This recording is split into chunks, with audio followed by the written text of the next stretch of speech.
What's up, everybody? This is Nick. And this is Eric.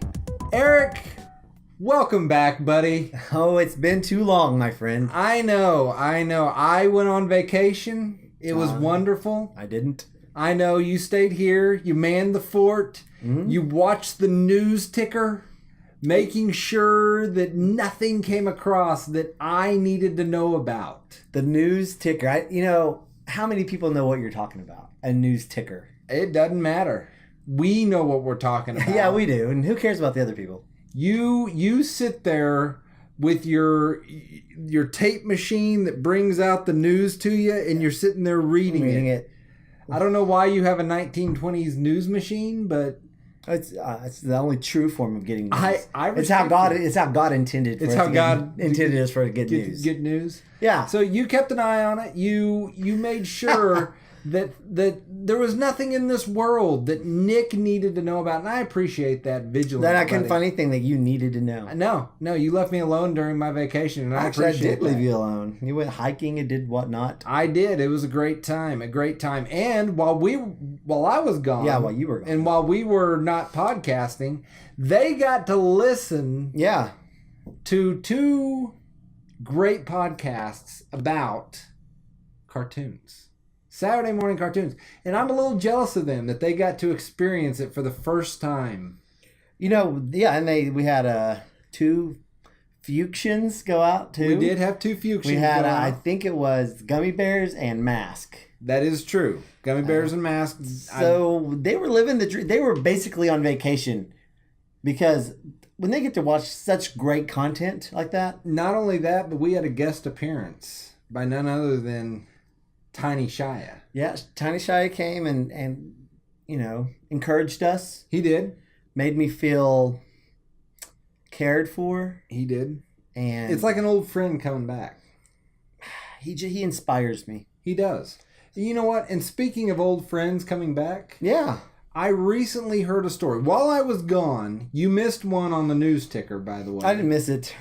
I know you, and I know what you really need and what you think you need. But what do you think you needed to know? I needed to know this. Okay. This was something that was huge. There was an event that came.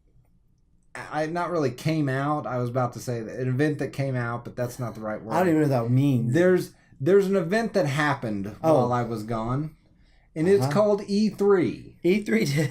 Well, I figured you knew about that. I didn't have to tell you about E3 happening. No, I knew of this E3. I'd heard rumors. I heard rumors of this E3. You were closer to going to E3 than me. If we're talking about like physical, like location, you were much closer to E3 than I was. That's true. Had I known that E3 was happening, had I been up on the know, and I would have known that E3 was happening during my vacation, you know what would have happened? No change at all. I still wouldn't have gone to E3. I don't blame you. But it is if you don't know what E3 is, it is a place or is an event where they announce new video games, new systems, and there was an exciting release or teaser showing something that is from our past. We like to talk of nostalgia here. Garbage Pail Kids is coming back. The video game. Oh. Garbage Pail Kids, the video game. You finally get to play as Trashy. Is that the name? I have no idea if that's real. They have disease names like Chlamydia Clarice. Chlamydia Clarice. I remember that card. I don't know. I remember. That seems a bit rough for like a child. I don't know if that. I wish I wouldn't have said that. I remember old Krabby Cram too. He just sat there and itched the entire time. What like Pustule Paul or something like that? I have no idea. I digress. No, it's not Garbage Pail Kids. What is it? It is, like I said, an old friend coming back. The Atari. Atari has announced the Atari Box. And if you want to get excited about this, go to AtariBox.com. You can see all of the stuff that they've put out about this. There's so much. Which you'll only be on there for about 30 seconds. Yeah, and that includes load time because the video is only 21 seconds. Right. So and then you can click on a few buttons that go nowhere. Right. Well, they're offering jobs. Oh, there are jobs. There are some jobs. There's some developing things. You can email them. There's a lot of things that you can do on this website that you can't do on other websites, like email them. You can't go someplace else and email these people. Yeah, every one of these buttons just opens to... Now, here's my question for you. Having seen this YouTube video and, knowing us, by the way, yes, that YouTube video may appear over here or somewhere, like right here. Oh, thanks, man. Thanks for that one. That'll be... Oh, you're editing this. Yes, so it might actually happen. There we go. It's focused. Sorry about that, It's because folks. you have glasses on. Our cameraman is, he's a little drunk this time. Dadgubbit Jack. Jack, we don't appreciate it. Oh, your name's not Jack. Oh, we don't care. We don't.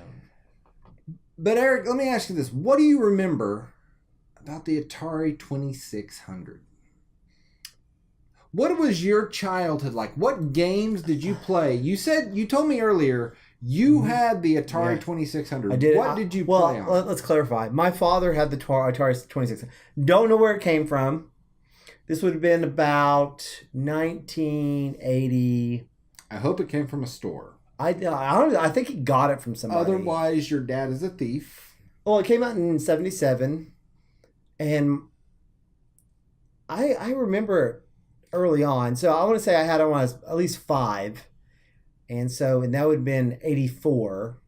So we had it in 84, at least. 84, 85, by the earliest that I can remember. I played Frogger. Okay. Pong. Okay. Track and field. I don't know, like an asteroids type game, maybe. Okay, that was on there. Asteroids. And that's all I can remember without like looking at a list of games. And because you couldn't rent. I don't think we could rent games. No, you couldn't rent games back then. You couldn't rent any games, so it's like you either had them or knew someone that had them.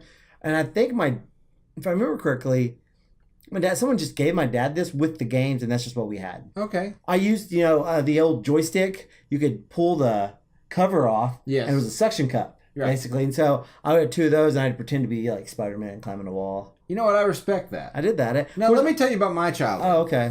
Yeah, tell me about it. I had boxing. I had Indiana Jones. Oh, what? I had E.T. Oh, you had E.T.? I did, which they threw a bunch of those out in the desert. And I don't know if you've seen that. You never seen that thing what? Where they buried a bunch of Atari ET cartridges out in the desert? In a landfill? Yes. Oh, okay. Yeah, I know. Well, no, it was just kind of a place where they dumped them. Oh, because no one bought them. Yes. And people looked for this. Yes, people went looking for it, and they found them. There was apparently always this rumor that was out there, and they finally located it. I kind of like vague stories about this. It's some documentary. I can't remember which one it is, but somebody listening probably remembers. But I did have that game, and I did beat it. I called home. You did? Yes. I don't think I beat a single Atari game. I played Pitfall. I had Pitfall, yes. I had Cubert. I had Cubert too, yeah. I kept jumping off because I didn't understand the angles. I was terrible at that game. It doesn't make sense because you're like, you hit this way and he jumps that way, and you're like, what? I had the tank game. I may have had that. I got to look at the graphics on it. I played so many tank games growing up. Right. I did have Asteroids like yourself. I had Centipede. Oh, I had Centipede too. Didn't one of the cartridges have 2 games on it? There were some cartridges that had 2 games. I might be able to tell what year I got that. I also had probably my favorite game. Okay. Was Snoopy and the Red Baron. Oh, I never played that. I love Snoopy. I mean, I guess what I got for Father's Day. Snoopy and the Red Baron. No, I got a Snoopy snow cone machine, which I had growing up. I was going to say, they had those when we were kids. Yep, I got one of those for Father's Day from my... Who did I get that one from? My son gave me that. The good one? Obviously the best son. Or was it my daughter that gave me that one? I'm trying to think what each individual person got me. I don't know which one got it for me. I know it wasn't my oldest because he made me something, which is awesome. Which you might have walked by on the front porch. Was that dog poo? Yeah, that was that dog poo that you. Oh, that was real sweet of you. Yeah, you know he squeezed a bunch of dogs to get that out. Yeah, I can understand. Yeah, but one of them got me a Snoopy snow cone machine maker, which classic. This, you know, the '80s Snoopy snow cone machine maker is. You take ice and you just crank it, and it cuts it and shaves it very, very slowly. Mm-hmm. Therefore, all my kids wanted a snow cone from the Snoopy snow cone machine, and by the time I got done making 3 of them, I didn't. You were passed out. I was just done, and they were like that big. Yeah, I was just like, I'm done with this. Just I didn't eat one. You just passed out on the floor. Yeah, I'll probably throw it up on my shelves and just use it as decoration. Well, I mean, that's a good way to go. And what they'll do is like, hey, can we have snow cones? I'm like, yeah, I'll go buy you some. Because I don't want to do that again.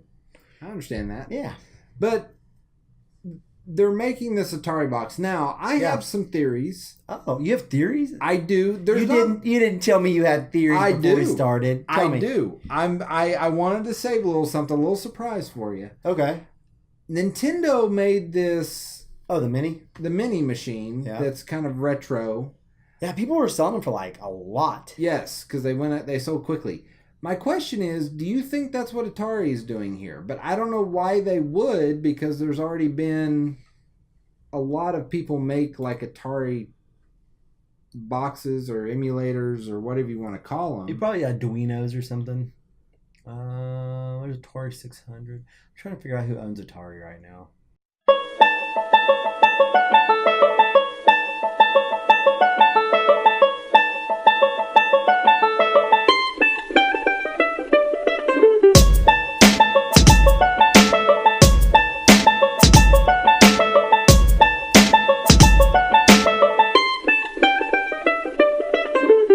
As I've always known and never had to look up, Atari is now owned by Atari SA, formerly Infogrames Entertainment was the owner. They bought out all the public shares of Atari and reunited it under a single owner. Eric, who owns Atari? Atari does. Gotcha. Atari, a reformed Atari company. Gotcha. Okay. So, what do you think this Atari box is? We're going back to that. We're coming back full circle. I don't remember how we got off on this. We took a little break. We did pause to look it up. Okay. Well, this is one thing. We talked about another thing. Comes back to this other thing. We get off track very easily. What do you think the Atari box is? Do you think it's a nostalgia piece, or do you think it's a brand new console to compete with like the Switch and all of these other things? No, it's a nostalgia piece, 100%. Atari cannot compete in any market with Nintendo, the Xbox, or Sony. They do not have the money to do it, in my opinion. There's not the technology. It's cheaper to make a system, but what's the purpose without a back catalog? And the Atari back catalog isn't the official Atari. Well, how many games did Atari finalize? They had 500 and something. They had over 500. Over 500 games, all 8-bit, probably. I want to say it was like 583. They had Atari Jaguar. Well, that came out in 2003 or something like that, but they didn't have that. Well, by then the Atari name was already kind of... Yeah, it had already been well tarnished. So, they don't really have... I mean, their catalog's not like Sega catalog, which we got some Sega news coming up. However, I don't see I think it's pure nostalgia, especially looking at the video has that wood grain pattern that Atari was known for on their console. Well, that was like the 2600. Yeah, I mean that everyone, when someone says Atari, if you don't know about the Atari like 600 and the older ones, you're going to think of the Atari 2600, right? Right. Because in that black and wood grained, the 4 switches. That's what you're going to think of. And so I can't see the market for this myself. After kind of reading the backstory of Infogrames Entertainment, they've done a smattering of IPs such as Unreal and various other well-known. They worked Civilization 3, I think, and a couple other things. They Roller Coaster Tycoon. I don't know. They got.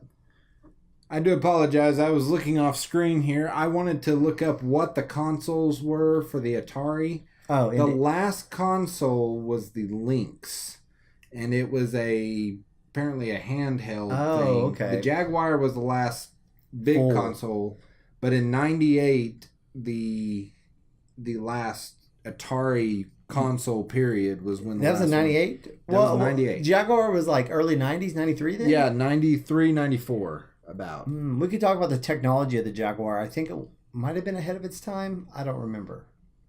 Or the Dreamcast. The Dreamcast was pretty beefy. Yeah, it came out. The Jaguar came out in November of 1993. Okay. And it was. Oh, it had that stupid controller. Yeah, it was basically.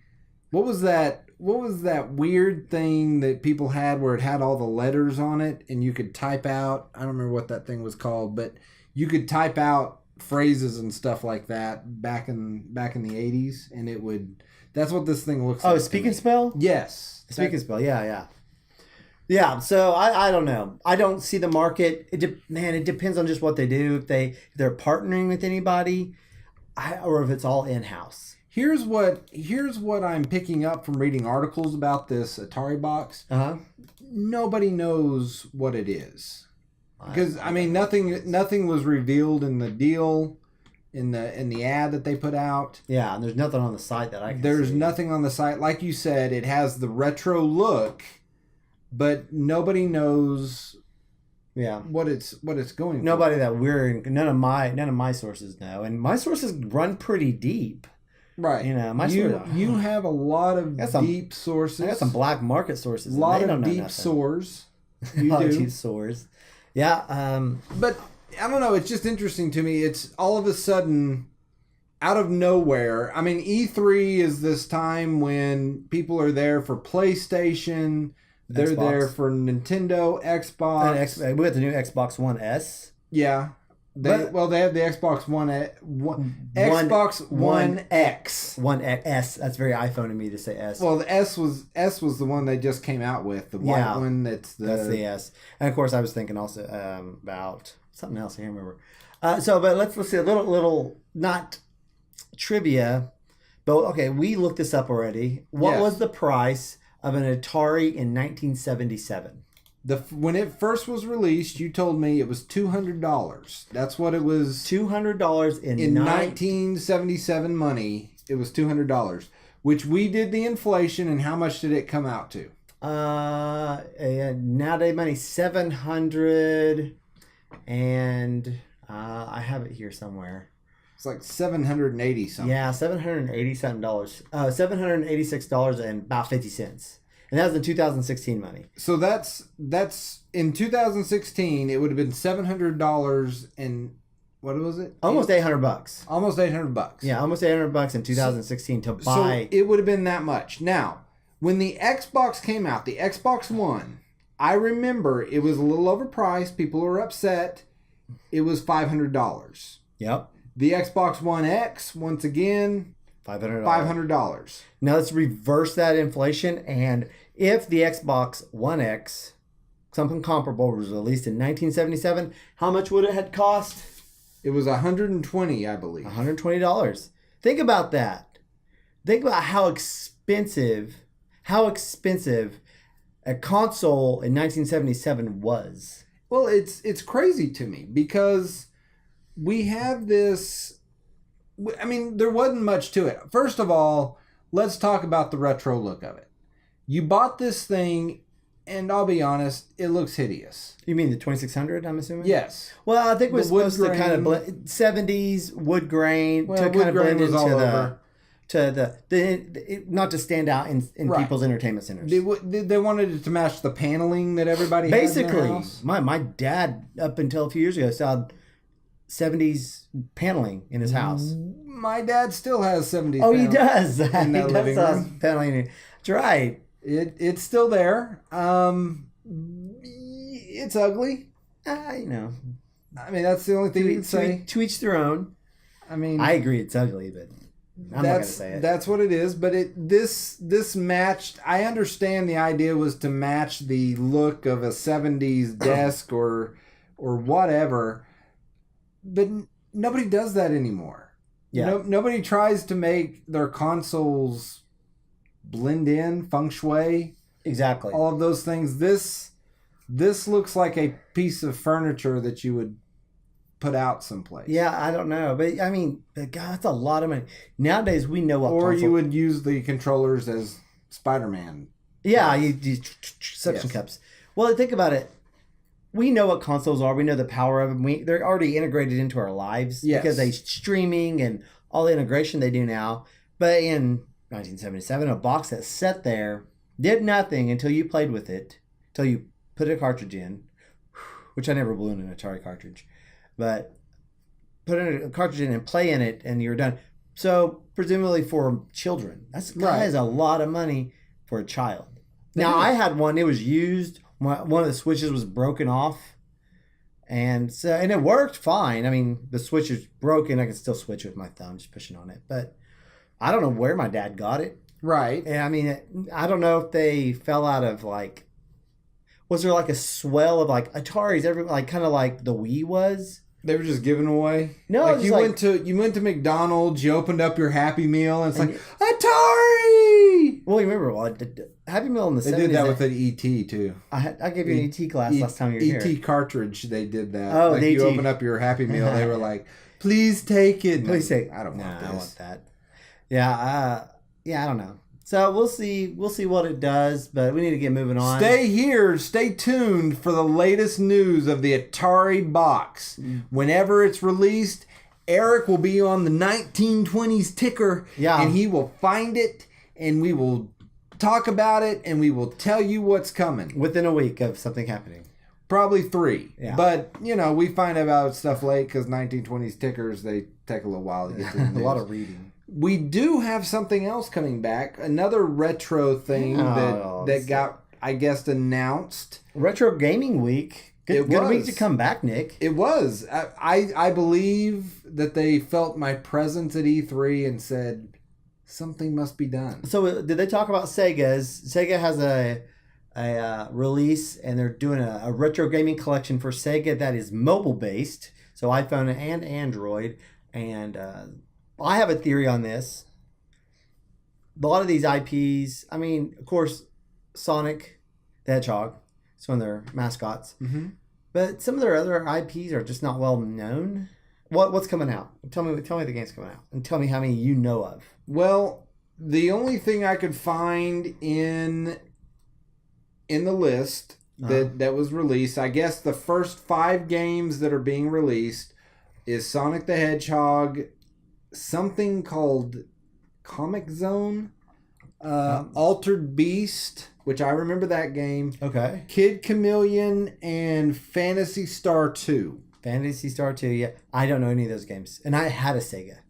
I remember hearing... Well, I mean, I know Sonic, obviously. I remember hearing about Phantasy Star 2. Okay. I do remember hearing about Kid Chameleon. Kid Chameleon I've heard of. I've never played it. Now, I played Altered Beast. You did? What was it? Do you remember it? It was a game where you were this...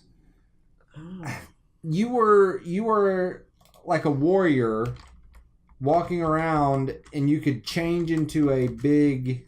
You're fighting people as they came around, and you could change into this big monster. Like a werewolf. Yeah. Is what it looks like. Oh, you got 5 beasts to change into looking at the screenshot. Because I played this game at the arcade. Oh, okay. I never had a Sega system, but I did play this at the arcade. It was a pretty fun game. I don't remember that much about it, other than that you could, as you leveled up, it was kind of like you'd walk along, kill something, you'd get an upgrade, and all of a sudden you could go into beast mode. Okay. Much like talking about beast mode. Like Tattoo Teenage Alien Fighters from Beverly Hills. Me working out. Beast mode. I'm just kidding. Yeah, okay, beast mode. Well, I've never... Oh, you can be a rhino, too. That's pretty cool. No, I think you were fighting a rhino. He's going the wrong way though. They're all facing. I know, but you could jump. You could Jump and turn. Yeah. Oh, well, this look. Wow, look at this. Ooh, that's a heck of a transformation. So my opinion, the games will have ads. Right. Well, we know that they will have ads. Yes, it's like you can have ads in the game and play them for free, or you can pay $1.99 to turn off the ads. Exactly, which is pretty common nowadays, and I have no problem with that. I have paid money to turn ads off if it's a game I really enjoy, but I've really fallen off the mobile gaming. Yeah, I'm guessing also. Well, I know a lot of people haven't, but I'm also guessing that there will be these companies like to add in these in-app purchases later. You think? There will be things, I'm guessing, later that will be, you can purchase this and get a little bit of an edge. One of the cool things I did see they were doing when we played the video, and you and I discussed this, there will be leaderboards. Yeah. Leaderboards to see who, So someone hacks them, say always get hacked. Well, yeah. Somebody will figure out how to hack them. That's literally why I don't care about leaderboards anymore. Is because if it was unhackable, I would care. But there's these 5 games, and then eventually it'll add more games. Is the understanding of what they're doing here. Now I remember. Here's the thing I remember. A few years back, there was a debate or kind of a discussion. It was back in 2015. People were discussing Nintendo buying Sega. It never went through. That's did they ever do a crossover? They did some crossovers. Like a racing crossover. Well, they did a racing crossover, but they also did a crossover like the Olympics game crossover. The Olympics game, yeah. Because there was the big thing, and I also think that Sonic shows up in one of those Mario fighting games. Okay. Smash Brothers. I love Smash Brothers. That was a fun game. It's still a fun game. So, I mean, this is cool to me. I like it. This is something neat. People will, and I'm using the word neat because we do talk about nostalgia, and if we're going to use nostalgia words, I'm going to use neat. Neato. But this was a cool way to bring it back. I will say I didn't realize how much I missed it, but at the end of this commercial, the guy goes, Sega! Oh, yeah, he does. And I missed people saying that in those commercials. Oh, people would say it at school all the time. Oh, they would. But that was like their big thing at the end of the commercials. It would always be like, Sega! Yeah, they did a very retro... They did. A very retro commercial. Well, it was good. There's a lot of... We're in a... Oh, cloud saving too. We didn't talk about that. Oh, that's right. Cloud saving. It will save to the cloud. So... We're in this time, and you and I have talked about this before, where retro things seem to be coming back. We have the Castlevania. Yeah, man, so hyped for that. Yeah, I mean that looks really good. The commercial played upon the nostalgia. It did perfectly.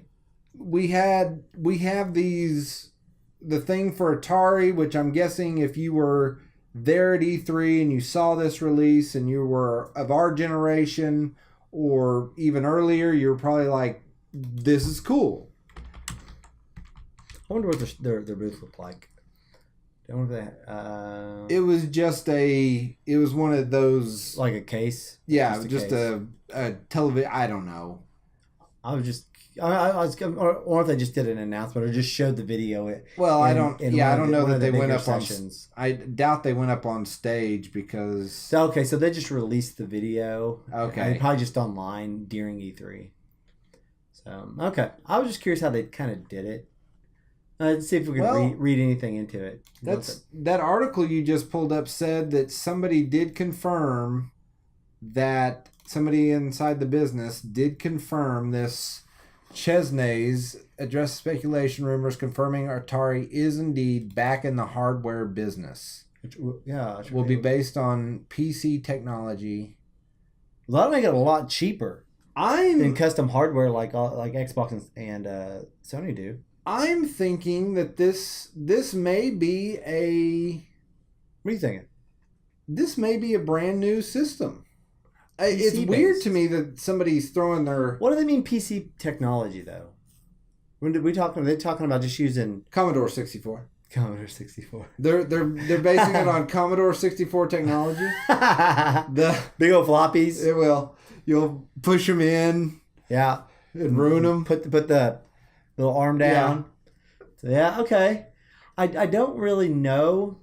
I wonder if the Atari Box will be based on PC technology. If they mean they're going to use common motherboards and almost not off the shelf, but a little more common than like a custom board like Xbox and Sony does, and obviously Nintendo.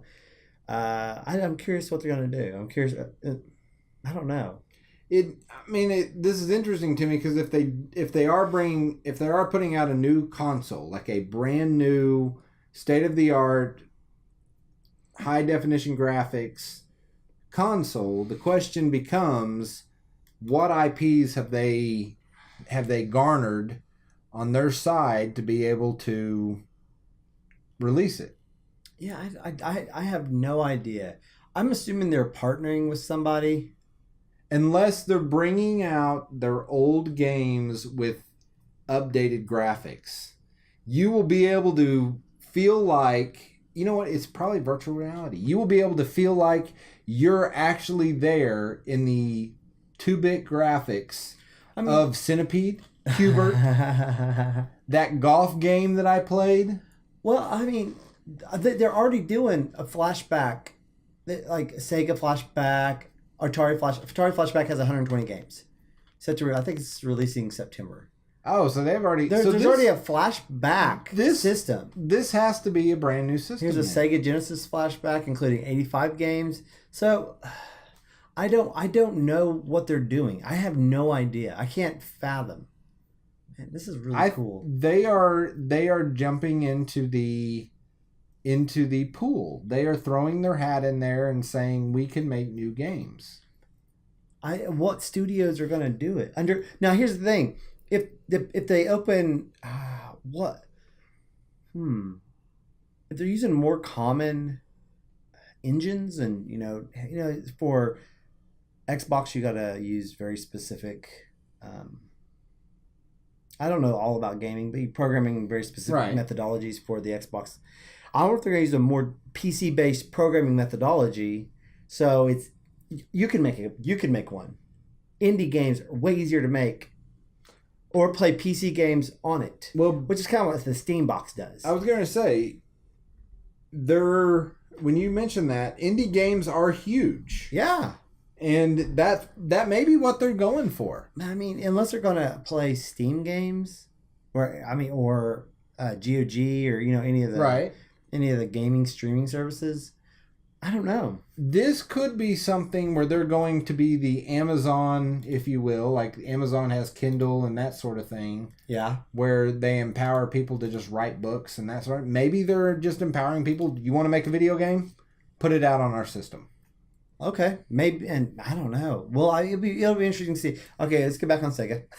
Let's go back to Atari. We did. Sega, this is kind of cool. Yeah, the new Sega games on mobile. Don't play mobile games myself. Sonic has already been on the mobile platform. Right. That's not new, so not groundbreaking to have their largest IP on a mobile platform, which we already have.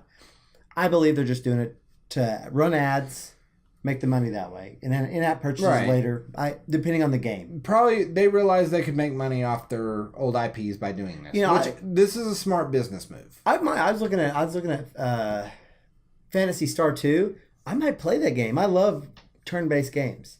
Well, there were some there were some Sega games that were a lot of fun, and I would probably go back and play some of them. I might pick it up and play it for a while and just get rid of it, Oh, I remember the Comic Zone. I remember the art from it now. But yeah, I'll probably pick that up. I'll probably pick up the Phantasy Star 2 and play it just to see what it's like. All right. Well, we're ending on a doozy today. We have one more story. We're going to tell you about a trilogy of movies. Well, they're not movies, but They should be. Woo, they should be movies. Man, do you think, oh man, we would go to the theaters if we could find a theater playing it. There is a new book series. Yes, there's that the article you found, I believe, gives it a great description of fanfic. Yes. I've never heard of this genre of fanfic before. It entices me to want to write. Yes. It is. Well, I don't know that it started off as fan fiction. This is being done by Answers in Genesis is selling this thing.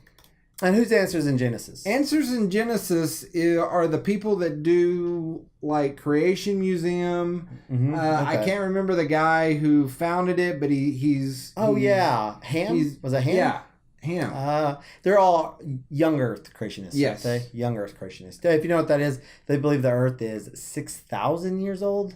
Something like that. Yes. Somewhere in that ballpark. But I love this description of this book. Okay. It is fan fiction. It is somebody looked at the Bible and goes, you know what? Let's beef this up. We need to beef this up a little bit. It's great. Let's tell this. There is a story that needs to be told. And if there is one man that didn't get enough in the Bible, it's Noah. Noah, we could have, how many stories could we tell about Noah? Oh man, a ton. Well, let's what two stories? This trilogy has 2 books out already. What's this one? Well, the first one, the first one called Man of Destiny. Is it the first one or that's the second one? That's the second book. Oh, Man of Destiny. What is this one about? It's stuff about, I'm guessing, pre-flood. He, dealing with people, engaging, adventure. It says adventure-filled novel in the Remnant trilogy. Okay. But it's really the second one that we're most interested in, Eric. Yes, we are. Why? Because it is Noah versus dinosaurs and giants versus MFing dinosaurs. The biblical Noah faces off against a giant and a dinosaur in a gladiator-like setting in a new novel that a creationist group is promoting. You know who they based Noah off of? Like the biblical in this book. Who's the one man on this planet that could take on a dinosaur single-handedly with no weapons? I mean, obviously, in this picture, he's just standing there as a Tyrannosaurus Rex is coming towards him. That would be the one and only Mr. Sensei Chuck Norris. Sensei. Yes. I can only imagine that they are basing Noah, at least this version of Noah, off of none other than Chuck Norris. I assume that as soon as the dinosaur gets near him, he lures him in. The dinosaur, the stupid creature, doesn't know what he's getting himself into. Sense the danger. But I assume that Noah will come in with an axe kick to the forehead and just crush its skull. Rip him right in half. This is a 304-page book. Man! About scroll down. Let me make sure that that's right. Keep going down. No, wait. Go back to Answers in Genesis. I believe that's what I saw. Keep going down. Right there. To the side right there. The first one, Man of Destiny's 300. Go back to the you want to go to what's the Man of Resolve? Man of Resolve here, which nothing shows resolve better than staring down a Tyrannosaurus Rex. Great cover art. Yes. I mean, 304 pages. 304 pages of Noah taking on MFing dinosaurs and giants, and he'll fight anything. He's like an Eric Boyd. He is not scared. I'm no Chuck Norris. Fight it. He will take it down. He is not frightened. He's not scared. Ah, man. Noah will meet you in the streets. He will fight you on the plains. He will fight you on the water. He is not frightened. I hope there's more of these. I hope this. Well, there is. No. I hope There's going to be a third one. There's going to be a third one, but I'm hoping other people pick this up. I'm hoping there is a trilogy of Noah stories. Well, no. This opens up a whole new genre. There are tons of names in the Bible that people can go, you know what? Methuselah. Oh. Bring on, that's 900 years of history telling that man's story of taking on dinosaurs, taking on giants. Idea. Oh man, because we all know Methuselah for 900 years was basically a traveling samurai. He's a Ronin. He's a Ronin. He went from village to village helping people. Oh man, I mean, we have I think a new genre, a new type of literature has been born. Oh. And I am so happy to be part of that, even if just a little bit. Well, buddy, here's the best part. You're not a part of it yet. You can be. Thanks to... Well, I might steal that Methuselah idea. Thanks to Amazon Kindle, you, sir, can write the Methuselah series. Traveling Ronin Methuselah. Oh, that's so good. That's so good. I'm going to have to flush that out. 900 years it's of probably stories. Got to change a little bit.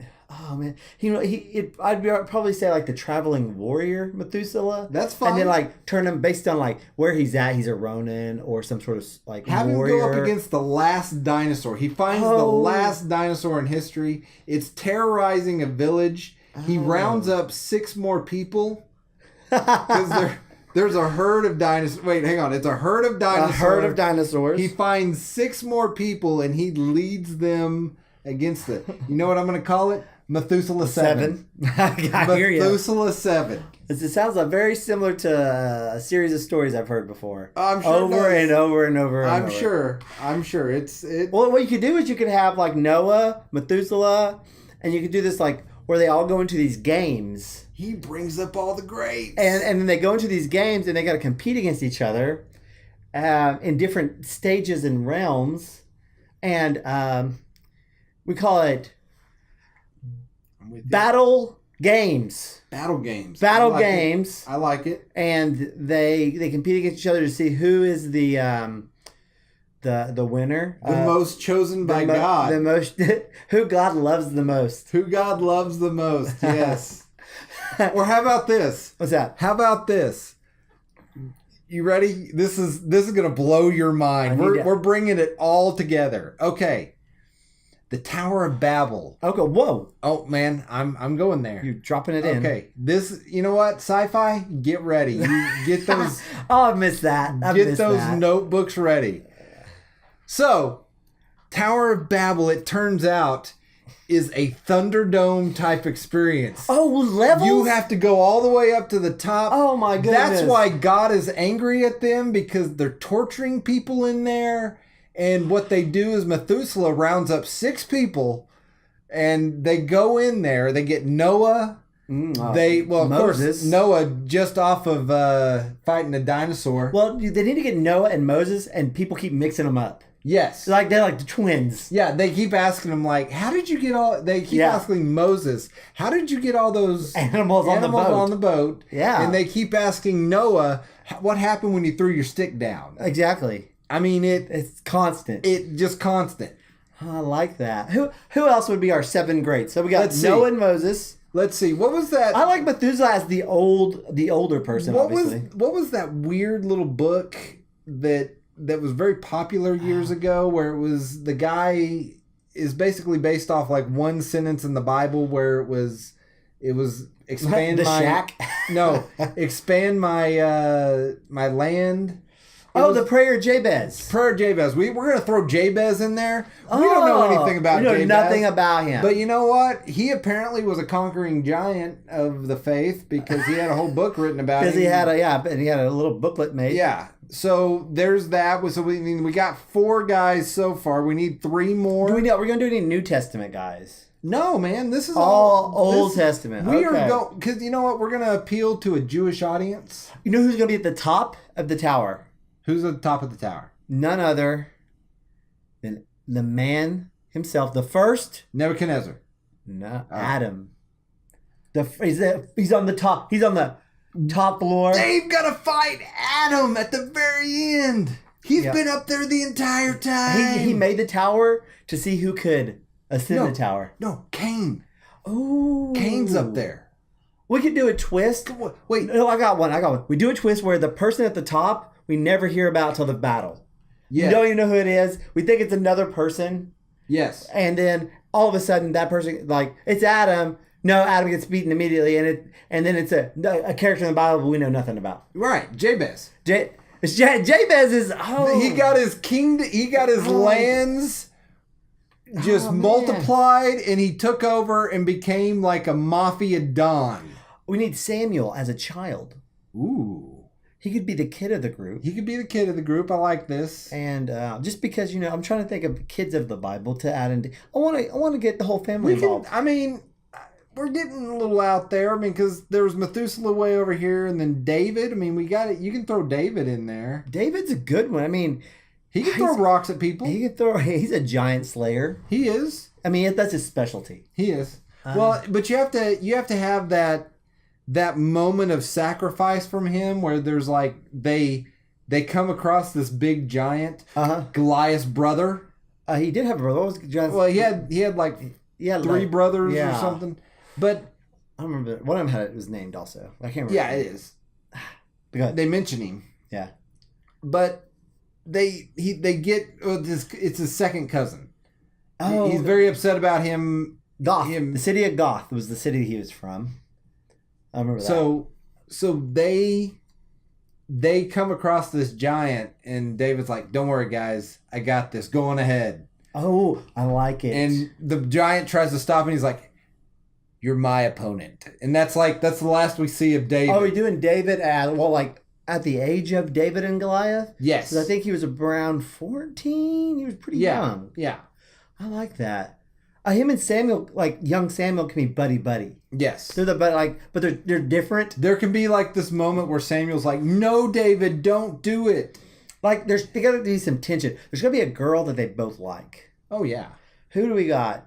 Oh, we could do Jezebel, or we can do and then she a young Jezebel. Yeah, she's pretty bad. Before she went, well, either that or we go. You know who else we need to bring in? This one was obvious. I don't know if we make him a good guy or a bad guy. Samson. Oh, that's good. I like that.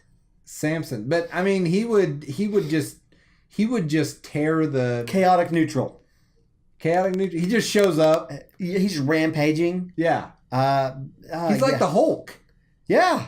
That's perfect. Don't get him mad. Don't get him mad. We have gone way off the rails here. And that's fine. Sci-fi, finish the story. I forgot we were even podcasting. I was like, who else could we bring in?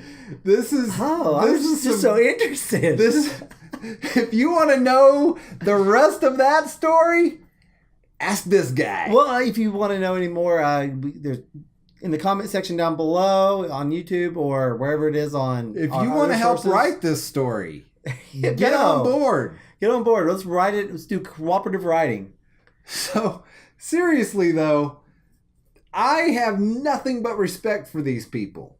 Tim Chaffee and Kay Mary Adams. Tim Chaffee, as we looked up before, has a book basically that's an manga, a manga type book for the what was it called? Christian. It's Gospel something, Gospel Stars or something like that. Cheesy name, but or Truth Seekers. Truth Seekers. Oh, I like that. That does sound sci-fi too. That does.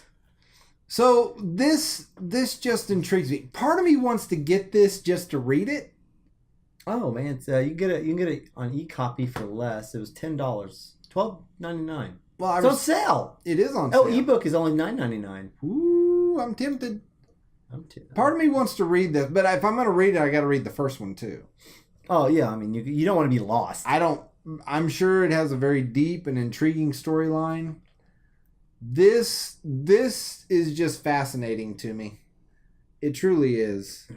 Oh, well, we need to start wrapping up. Man, this is running long. We have missed podcasting. Well, no, it ran long because you forgot we were podcasting as we were telling the story to the listeners who I'm sure, good story. I'm sure they were all riveted that this is how the brainstorming process works. You guys have seen it firsthand. They saw the brainstorming process work. Oh, and then they saw my brain like just stop because I realized this is a story I don't really want to write. You just want to read it. I just want to read it. I want Sci-Fi to make the movie. There you go. Get Lorenzo Lamas on the phone. Kevin Sorbo. And Kevin Sorbo, I'm sure he's available too. There you go. Well, everybody, we thank you once again for watching. Exactly. I have missed you all. Eric has missed you all. Yes, sir. We hope you enjoyed the 2 that we put out. And Eric, what do they need to do to support us? Nothing. We don't expect support of any means, but if you feel kind, just hit the like or subscribe or whatever it does on any platform that you're listening on, whether this be YouTube, which is Pull Up a Chair. If you search for that, we're in the top. We're getting higher up last I looked. Yeah. If it's on Podbean, which is where we directly host, it's Pull Up a Chair. But we're also on SoundCloud, iTunes, Google Play. It's all Pull Up a Chair. So come pull up a chair with us. It's leave a comment. Tell us how we're doing. Yeah, leave a comment. Yeah, criticize us. You know, even better, tell a friend. Yeah, that'd be cool too. Say, hey man, I've been listening to this crappy podcast. Oh Christ, we're not crappy. We're good. Then when those words come out of your mouth, slap your face and say, no, this is a great podcast. And I've been listening to it and you should listen to it too. That's right. Because any podcast that makes a man slap himself has got to be excellent. I like that. I like where you went there. You like that? Yeah, I do. That's just simple logic. Eric, any final thoughts? No, thanks for watching. Thank you for watching, and you get out there and you tell a friend. Have a good day. Bye.